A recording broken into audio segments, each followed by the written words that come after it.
of the support received from the Muck Rock Gateway grants. Your project leader is Tom Tresser. We cobbled together by harvesting over 1,400 TIF reports and placing them onto a massive spreadsheet that would probably be the size of a four-story building.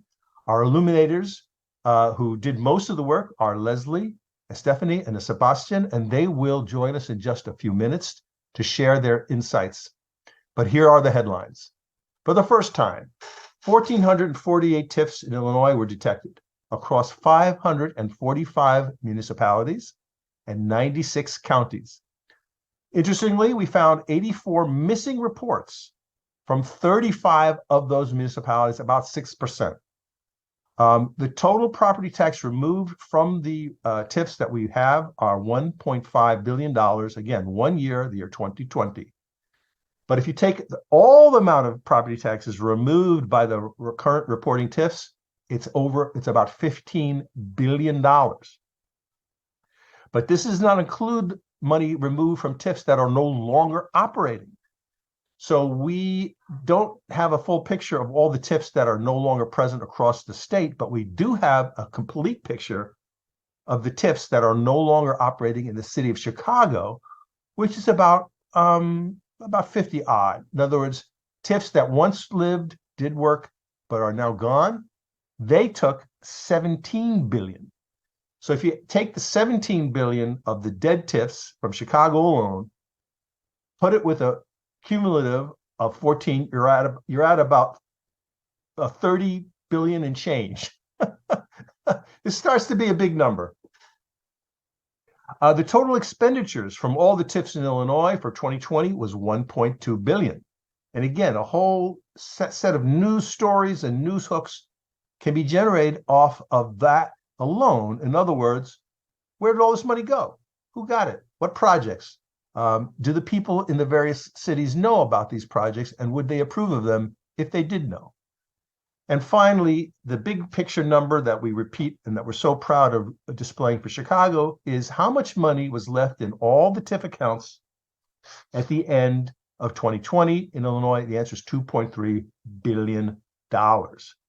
And you could say about half of that is from the Chicago TIFs. And we have a weight here because we have a lot of wealth, and it makes sense that Chicago, which contains a lot of, maybe a third of the wealth of the whole state, would contain a majority of the TIF money, but not all of it, obviously.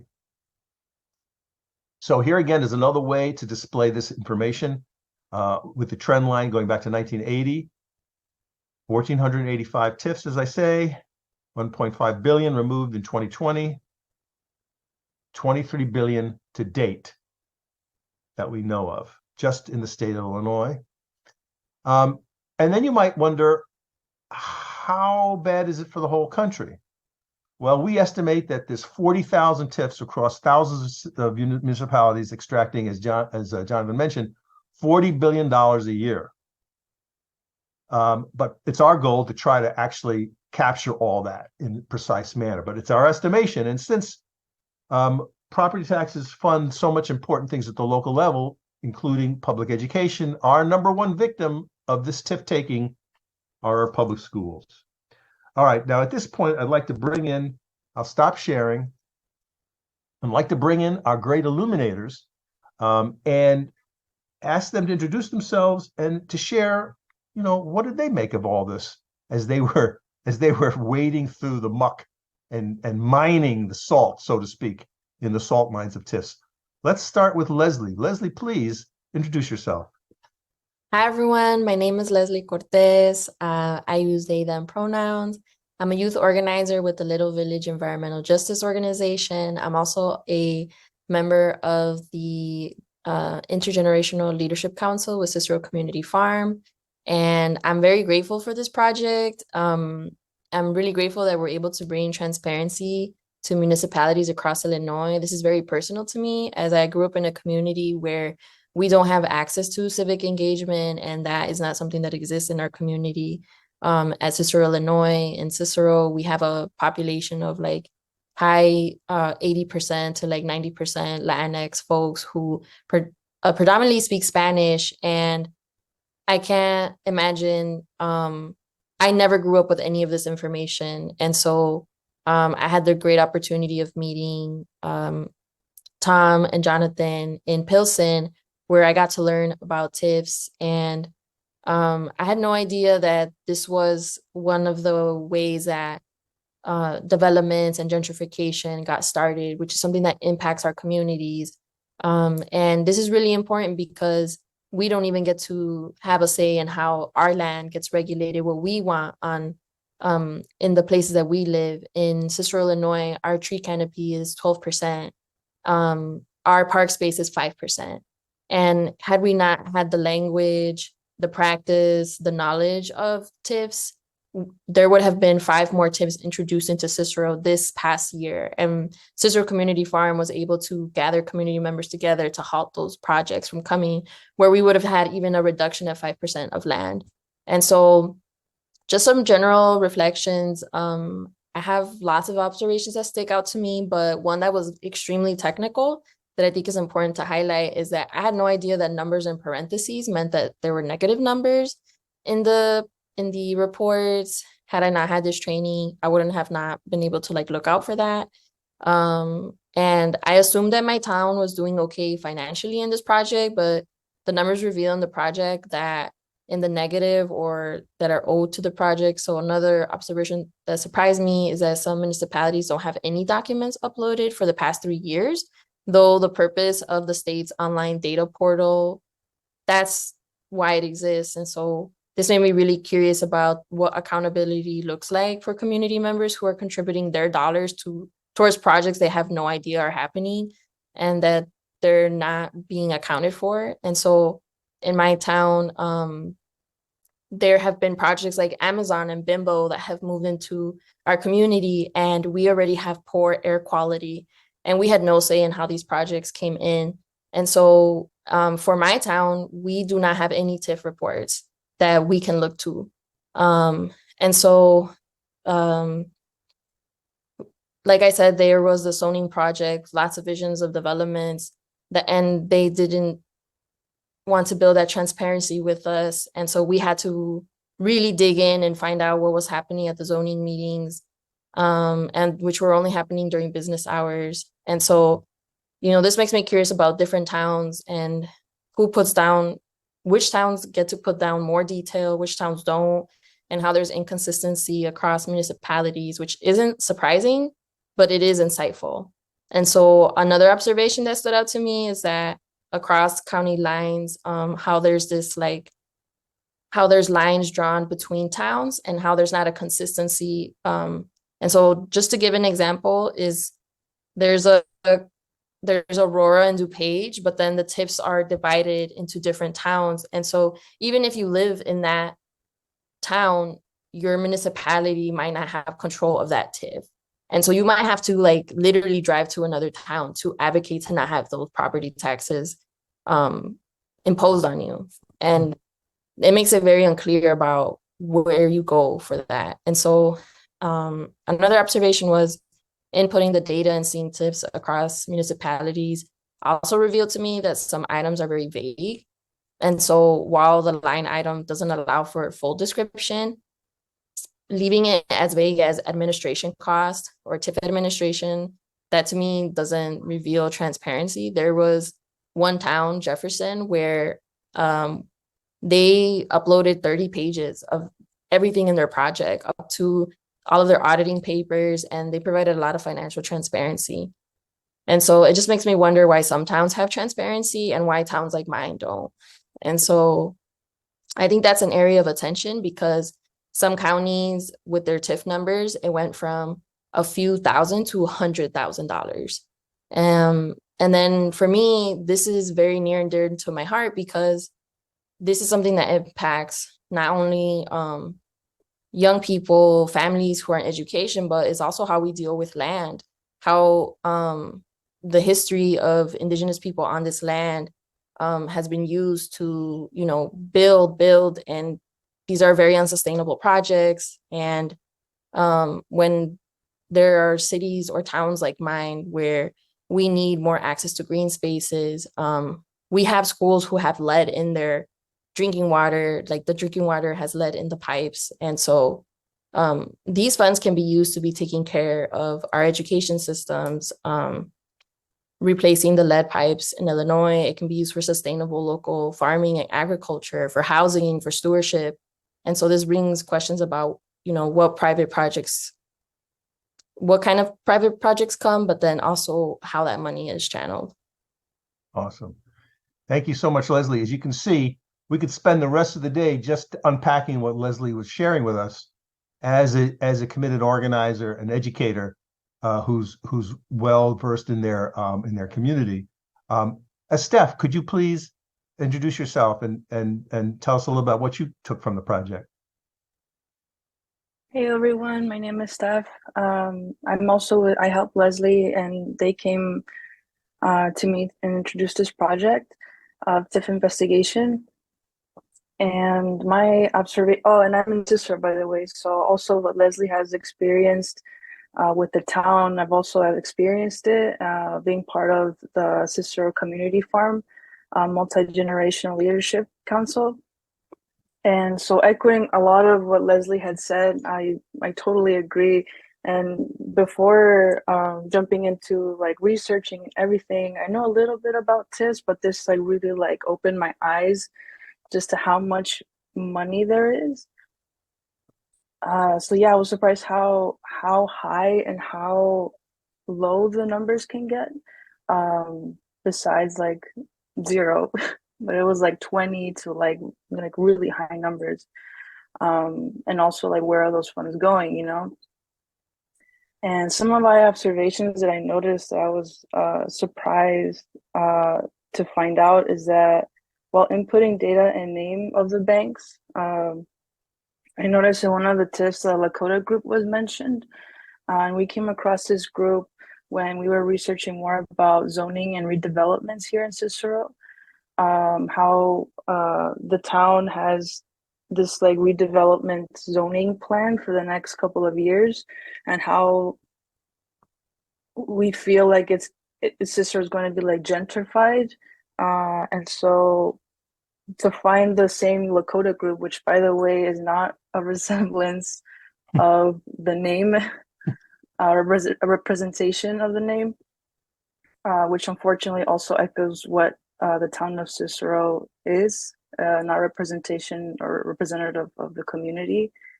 Um, and so making that connection was like, wow, this was also like from there to there, from here to there.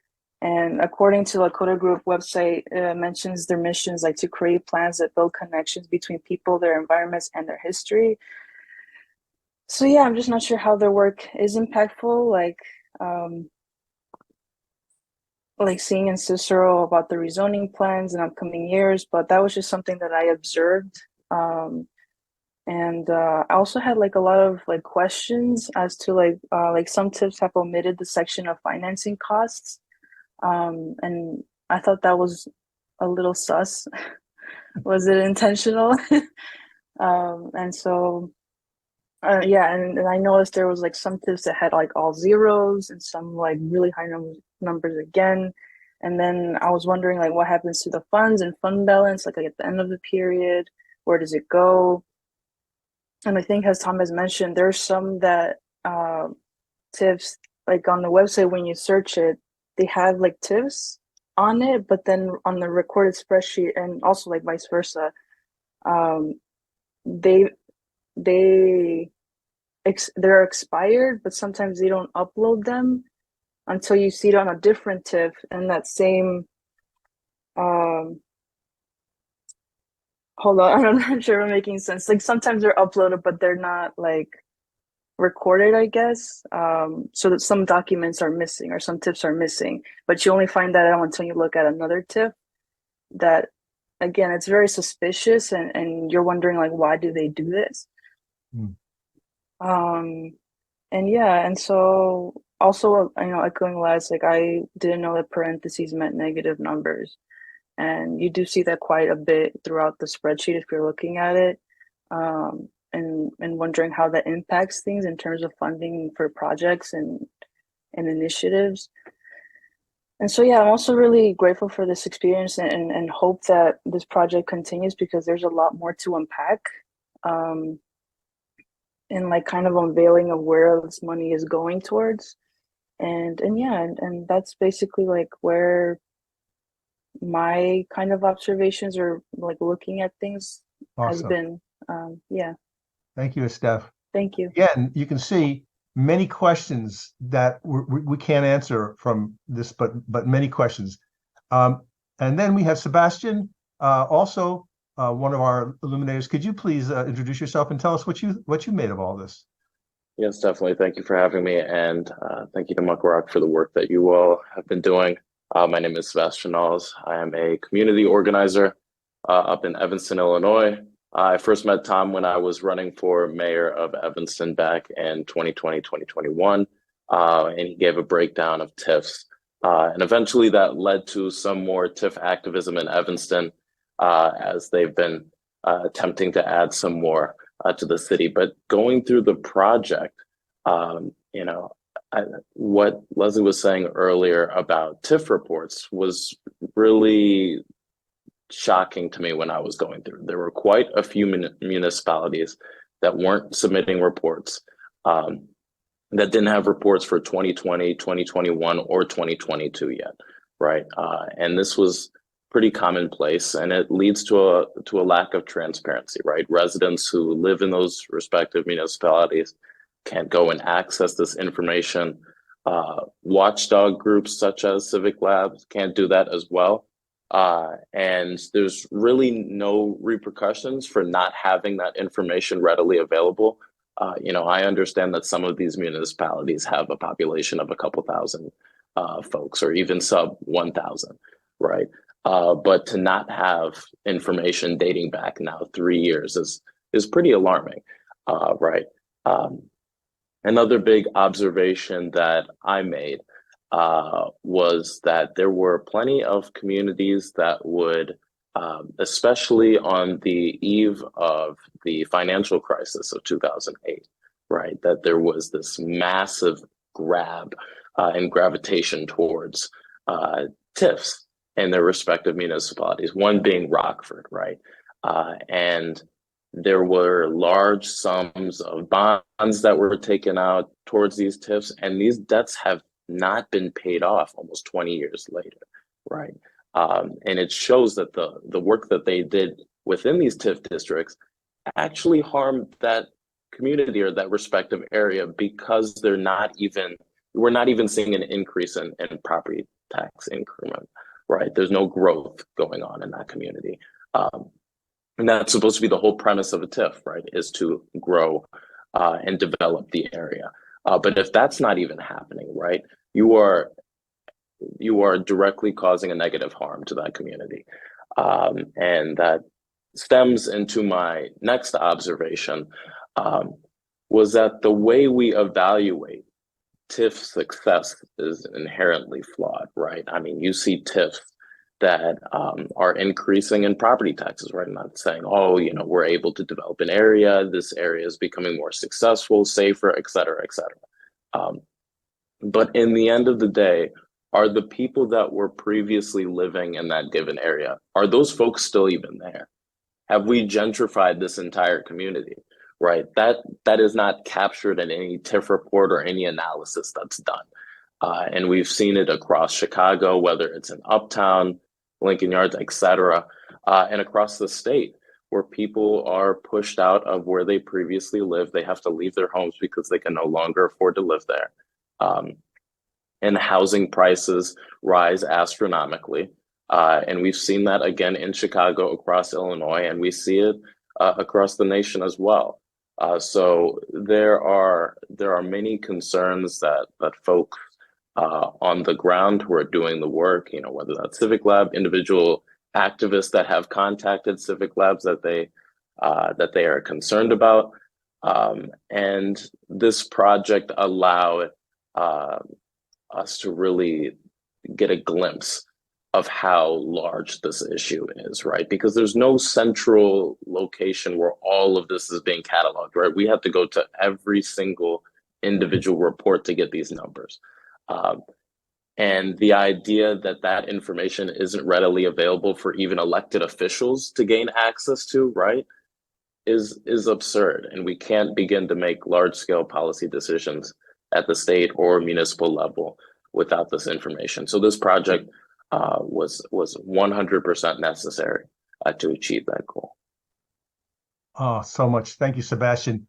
Well, this brings me to the next point in our presentation. Thank you so much. The illuminators really have deep experience in their communities and are speaking much knowledge to us that we should listen to. So here are possible story hooks for the journalists in the room that hopefully will come out of this when we start to release this and ancillary reports. For one, I guess there are two big buckets. I'll take the first bucket. Jonathan will take the second bucket. The first is, can the Muckrock help us track down all the 84 missing reports? So under the heading of accountability that our illuminators have brought up several times. Tom, show the screen. Share the PowerPoint screen. Thanks. Oh, I'm sorry.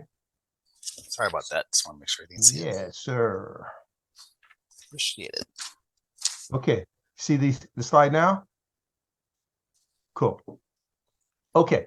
Bucket one, just under the heading of accountability, our illuminators mentioned a lot of missing data. This is not tiddlywinks. This is not trivial. This is hundreds of millions, if not billions of public dollars sort of moving willy-nilly across the ecosystems in all 49 states. It ought to be plain as day. In other words, if this is such a great thing, it ought to be present and easy to understand. Everybody should get this information. And if it's such a great thing, we're all going to go, oh, yeah, great thing. Totally down with it. Super fantastic. But if it's not so great, then maybe we understand why it's so hard to get this data. So what are the penalties for noncompliance? Apparently, they're nothing. Is there a legal action here? You know, do we have to lawyer up and go after the missing reports? Do we need a new law or some other kind of strengthening of laws just on the accountability side? We're not talking about the racist aspects of TIFs or the negative aspects. We're just still in the space of just where are they and what are they doing before we get to the remedies? You know what I'm saying? So, and Jonathan, would you take the second bucket? Sure.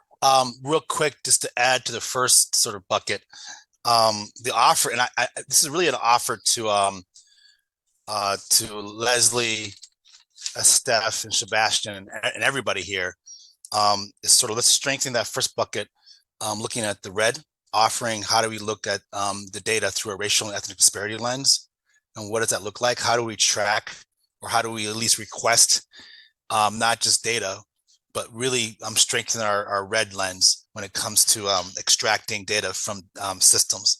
The second part of that for bucket one, I'd like to add to this, is also offering up how do we look at intersectional data, intersectional points that Sebastian mentioned, you know, looking at housing displacement data, right?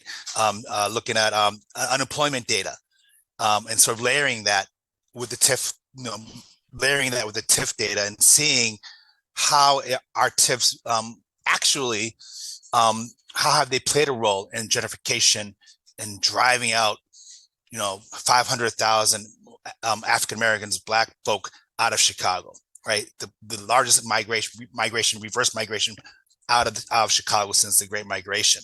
And same thing for every other community, the Black and Brown communities, the working class. So poverty data. I'm looking at the violence prevention data. Are the areas that these TIF districts are being built in and constructed, are those the same areas that are overlaid with the racial justice data and all the other data sets when we're looking at the impact of the Black and Brown and the communities facing challenges across the country? And then for bucket two, I just really want to read this quote to open up bucket two. By Dr. King. We must rapidly begin the shift from a thing-oriented society to a person-oriented society when machines and computers' profit motives and property rights are considered more important than people. The giant triplets of racism, materialism, and militarism are incapable of being conquered. A true revolution of values will soon look uneasy on the glaring contrast of poverty and wealth. I think we're facing that moment in our history and in terms of where we're at as a country.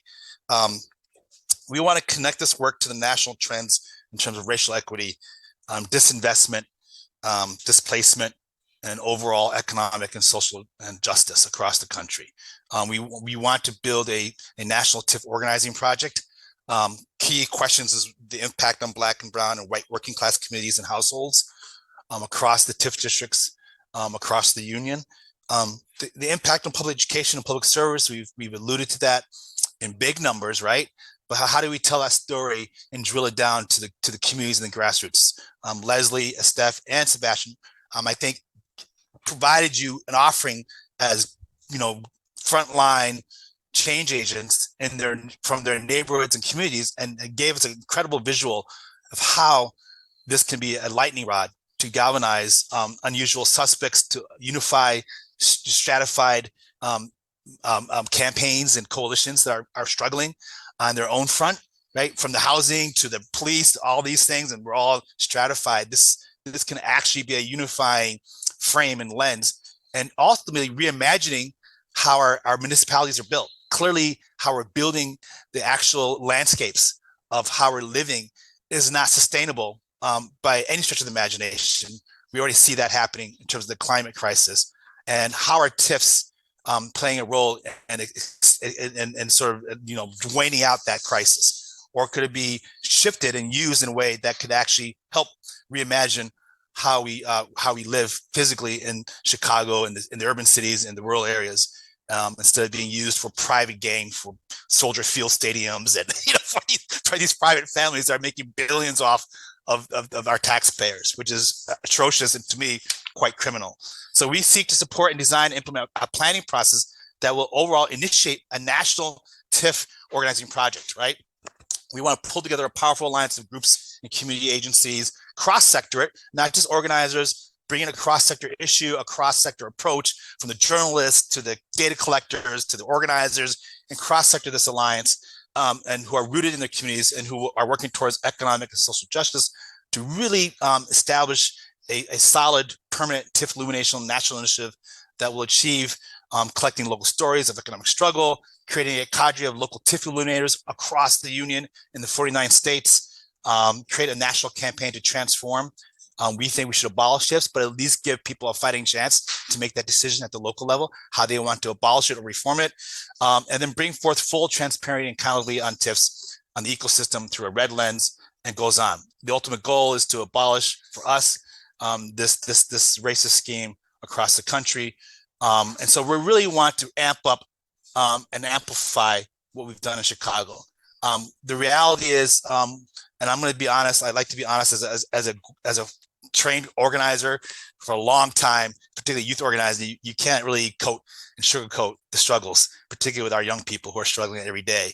And so the reality is, we're losing the battle. We're getting our asses kicked in Chicago around the TIF structure. It's a blessing to have Leslie and them representing some victories. Same thing with Detroit. But in Chicago, we, as the poster child for TIFs at the national level, we were losing the battle. And even as much as we do as one agency, even our own allies have opted out of the direct action style, that have opted to be the ones to pull the lever of TIFs and say, if we only could be the ones to be the aldermen to pull that lever, things will change in our neighborhoods. And our position is we've had, since 1986, 3 decades, if not more, to change that story hook, right? That storyline, and no one has done it yet. In fact, it's gotten worse. The corruption is more in depth, more embedded. We've had more aldermen hooked into TIFs as part of federal indictments, and it's just it's literally out of a Netflix series. Some Chicago series, which is outrageous how much is being stolen and how much we're getting taken for. So we need to amplify this issue and this phenomenon, and we need to pivot dramatically in 23, 24, and 25. It is a national plague from our perspective. It's draining whole communities of opportunity and offerings to fight the good fights on a whole number of issues. But we need the sense of urgency now. Black household wealth is heading to zero within my son's lifetime. That's a huge thing. The economic disparities are increasing across the board, across the country. We're very mindful of the oppression and the legacy of that. And so, it's not getting better, it's getting worse.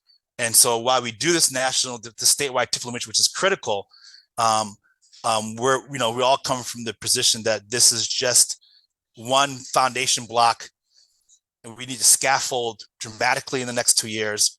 We need to really build an organized table, an alliance that can really take this phenomenon over a longer period of time, extracting the best information, knowledge, and resources we can to sort of draw the line. That's where we're at right now. And the reality is, if we don't start thinking at that strategic level, we can illuminate all we want. We can illuminate for the next 20 years, but they're just going to continue to build more and more TIFs and extract more and more dollars.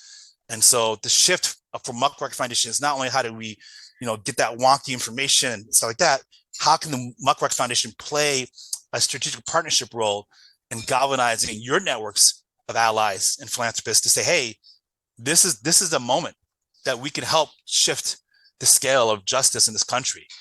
We've invested in this so far. We want partnership investments to amp up the investment that Muck has put in so that we can sustain this investigation style, direct action style illumination across the country, and really build out cadres of folks across the country that can be sustainable, that can take it on, like Leslie has, Sebastian has in Evanston, Leslie and Steph has in their communities in Berwyn and in Pilsen. And that's what we want to do. We want to amplify this across the country. We are literally in 17 cities, from Austin, Texas to Berwyn, Cincinnati, Cicero, Columbus, Detroit, Elgin, Evanston, Homewood, Houston, which is surpassing Chicago as the third largest city in the country in 2 years. Madison, we're in Vancouver. We're all over the place.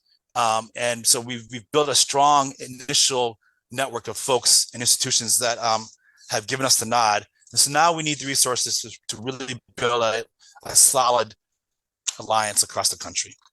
So that's the ultimate request is be it not only a thought partner, but help us galvanize the resources to really take on the powers that be around this issue. And I can promise you, they don't want us playing with their purse and their piggy bank or their wallet. They're very skittish when you talk to people and they're like, don't touch it. We love you. We can't change it. Don't come up with alternatives. People are tying their campaigns, their family expenses to this, building houses, you name it, in Chicago. It's so we're getting some messages that people have to drop off. So before we're done, I think Philip, do you want to add anything as someone who's been around? Yes, I would thank Muck. Thank you for this partnership. I'm really excited about, the illuminators. They make me proud as a Chicagoan who made grants to places like Little Village Environmental Justice Organization back in the day. What I would say, the critical juncture that we're in right now is that the issue itself transcends even progressive left-right bipartisanship, any kind of other way. It's the most populist issue. It's the biggest tent you could probably get, particularly in this economic crisis that's hitting everybody. Everyone's suspicious and looking at taxes, no matter what part of the political spectrum they're from. Our communities, poor communities, Black and brown communities, are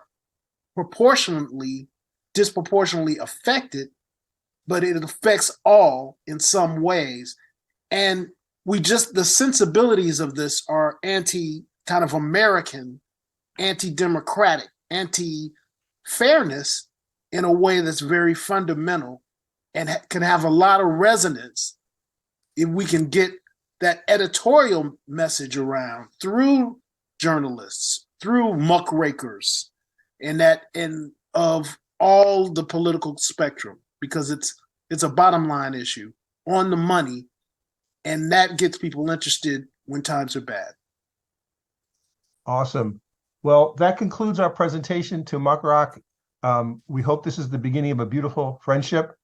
We are going to send out a press release to every newsroom in the state of Illinois, and we'll stand by for the repercussions. That concludes our presentation. Do you have comments or questions?